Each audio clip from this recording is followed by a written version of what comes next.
What's going on, guys, and welcome back to another video. Welcome to your stimulus check update, stimulus package, and infrastructure update and daily news report. Yes, we are finally at the end of the month and technically at the end of the summer.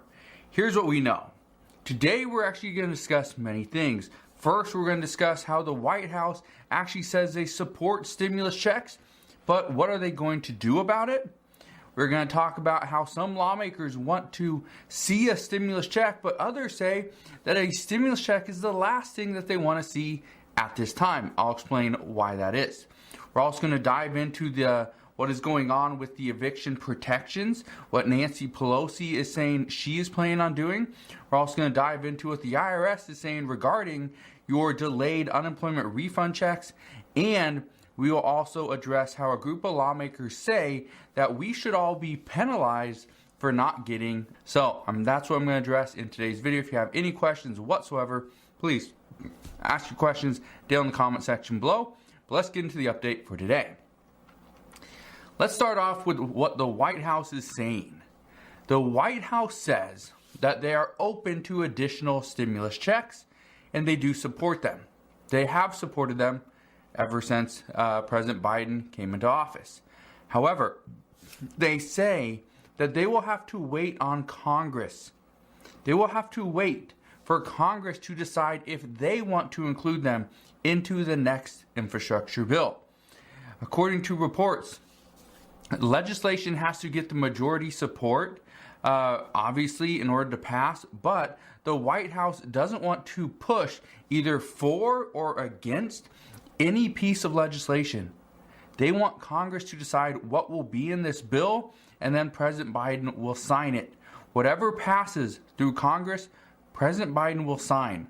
That is the report as of this morning. So, at this time though, the problem is there are still a handful of lawmakers that, for multiple reasons, are not considering another stimulus check. And most of these are senators. So just to give you an idea, Senator Joe Manchin and Kyrsten Sinema are two that have publicly stated they don't want to extend any additional stimulus. This would include an additional stimulus check. However, there are more reports that there's others as well, not just these two. So there's multiple reasons though. But according to a handful of lawmakers over the past few days, here's something they're saying. They say that a stimulus check is considered a bad thing. Not because it's going to help you, but many don't like talking about them because of what they represent. Here's what I mean. And you're probably thinking, well, why would they not want to provide a stimulus check? We really need a stimulus check. We really need to get back on our feet, or maybe even a monthly check, right? This is what lawmakers have been discussing for a little while. But here's what Congress is actually thinking at this time. Congress isn't planning on passing a fourth stimulus check or a recurring stimulus check unless we really start to struggle. They do not want to just provide a fourth stimulus check or recurring stimulus check just to get the American people back on their feet. That's not the whole goal of a stimulus check. And they don't want to help pay for things like, back rent, because there's $46.5 billion out there for that. They don't want to help pay off debt that you've accrued over the past year. They say that's not something that they should be required to do. It's not on them. But what Congress believes is that a fourth stimulus check would only be needed. Only be needed. Okay? Let that sink in. Congress believes that a fourth stimulus check would only be needed if we see additional lockdowns. That's what they're saying. That we will only need an additional stimulus check if we see future lockdowns, which some are saying that we will. If we see cases surge once again, we could see an additional stimulus check. Guess what? They're surging. They have been for a little while. If we see employees being let go due to lack of work, then yes, we could see an additional stimulus check because we're not going to get unemployment benefits extended. Well, Some people have already been let go. Just to give you an idea, McDonald's is actually thinking about closing all their in-room dining. They will only allow for either drive up or drive through. That is it. You cannot go into the room anymore. That could be a big change because you won't need as many people. You will not need as many employees. You won't need 2 people cleaning the restaurant because nobody is eating inside. You will not need people up at the front counter because nobody will be ordering inside. It will be all drive through or drive up. So again, this is where we're at. And it's because of this that Congress is saying that a 4th stimulus check is the last thing that they want to see. Because this means cases are surging, employees are being let go, and we are really starting to struggle like we did last year. But let me just get your take on this, and you can comment down in the comment section below. Do you think that this is right, that Congress should be holding off on stimulus checks until we are really struggling? Or do you think they should be providing for the American people that have suffered for the past year? Let me know your thoughts down in the comment section below. But here's another major item that's being discussed right now. That is the eviction protections.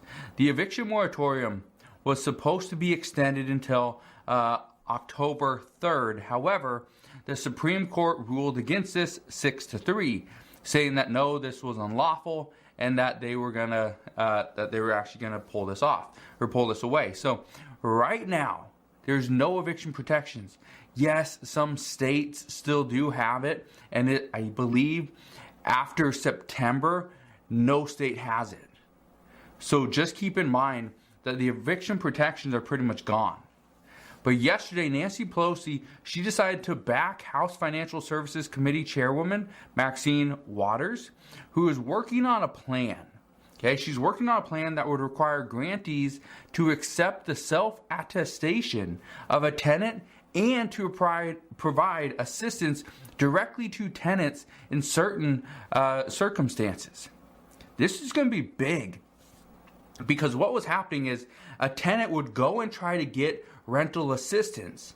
The problem is if the landlord was like, no, I don't want no rental assistance because I'm not going to take a 80% of what you owe me, and then you get the other 20%, and you can do whatever you want with that. No, I'm not going to do that. You give me 100% what you owe me, or else we don't have a deal.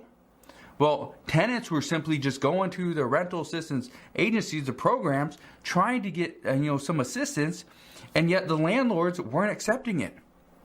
But the money has to go to the landlord. But here's the deal now. Now, Maxine Waters, she's trying to change all this to include self-attestation, which is exactly what Treasury Secretary Janet Yellen wanted to do just the other day or last week. But she wants to do this where the money goes directly to the tenant. So maybe you get, let's say you owe 8 months. You pay $1,000 per month. You owe 8 months, $8,000, right? Or let's just say 10 months, $10,000. Well, normally, let's say you would only get 80% or 75%. So instead of $10,000, you get $7,500. But instead of it going to the landlord, it would go to the tenant. The tenant would pay the landlord the $7,500, but then the tenant would still owe the other $2,500. That would be much easier to work with. As a landlord, I'd be much happier getting $7,500 as opposed to the zero that I was getting before. I'd much rather get $7,500 and still allow the tenant to stay in the property and work off that $2,500 debt that they have. That would be much easier for me. That's a win-win situation. But again, that's not what some people are doing. So according to the reports, Maxine Waters, she plans to present this proposal for markup on September 13th. So in a little under 2 weeks. But that is when the Senate does come back to Washington, and the House will come back 1 week after that. The key here, though, and this has been happening for months, Bernie Sanders has been putting the framework together for the $3.5 trillion infrastructure bill. He wasn't planning on extending the eviction moratorium, providing additional funding for renters at this time. He also wasn't looking into unemployment benefits again. But now, with more and more lawmakers pushing for this, pushing for additional assistance and helping out the American people, he might have to make concessions. According to multiple reports, Bernie Sanders will most likely have to make concessions in the upcoming negotiations in order to get these provisions included. This means that other legislation might have to be put on hold if moderates can't agree that we need additional assistance, or if it's going to increase the deficit too much to actually get all 50 senators on board. And right now, I don't think all 50 Senate Democrats are on board. I think we got about 45 maybe, and the other 5 are probably questionable. But again, we're going to have to wait and see what really happens here. But what I can tell you is that according to a report from Goldman Sachs, they say that roughly 750,000 renter households will lose their homes just this year. Just this year in 2021.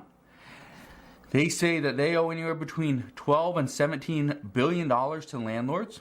It's a pretty good amount, but there's still over $40 billion. About $40 billion left from the $46.5 billion that Congress allocated to rental assistance. And yet states can't get that out. Goldman Sachs also says that 2.5 to 3.5 million households are actually behind on rent.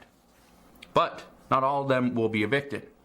But most likely anywhere between 1 to 2 million households will lose their homes over the coming years. That's what we're hearing at this time. We also know that the IRS actually gave us a statement as to what is going on with them. The IRS is still seeing multiple refund delays. They say they are still short-staffed, obviously, with this, and people still haven't even come back to the office. They are experiencing many delays due to mail processing, both in-house and with the United States Postal Service. So this isn't great news either. Sometimes it takes a little bit longer for your check to be delivered because it has to process through their center as well, and then it has to go to the United States Postal Service, which in some cases is a little behind because they are short-staffed as well.